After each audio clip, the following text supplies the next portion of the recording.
नमस्कार सहकारी मित्रांनो, माझे YouTube चॅनल आपल्या सर्वांचे पुनश्च एकदा हार्दिक स्वागत आहे।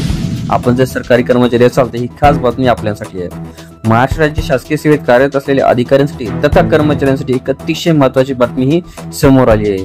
ती म्हणजे राज्य कर्मचाऱ्यांच्या संदर्भातला एक महत्त्वाचा नियम दिनांक 1 एप्रिल 2024 पासून हा लागू होणार आहे। मिळालेल्या माहितीनुसार आता राज्य कर्मचाऱ्यांना तथा अधिकाऱ्यांना 1 एप्रिल 2024 पासून ऑफलाईन पद्धतीने रजेचा अर्ज सादर करता येणार नाही, तर आता कर्मचाऱ्यांना ऑनलाईन रजा अर्ज सादर करावा लागणार आहे।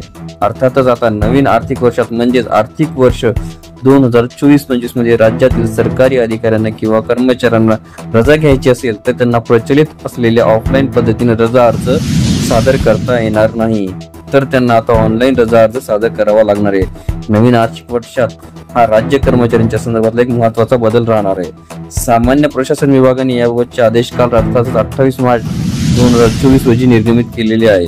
राज्य कर्मचाऱ्यांच्या सेवा पुस्तक विषयक बाबीसाठी आता एक नवीन प्रणाली विकसित झाली आहे, ती म्हणजे ह्युमन रिसोर्सेस मॅनेजमेंट सिस्टीम असे या नवीन प्रणालीचे नाव आहे। या अंतर्गत राज्यातील राज्य कर्मचाऱ्यांचे सेवा पुस्तक आता डिजिटल म्हणजे ऑनलाईन झाले आहे। या नवीन प्रणाली अंतर्गत रजेचा अर्ज ऑनलाईन पद्धतीने सादर करता येणार आहे। सुट्टी या कॉलममध्ये हा ऑनलाईन अर्ज राज्य कर्मचाऱ्यांचे उपलब्ध राहणार आहे।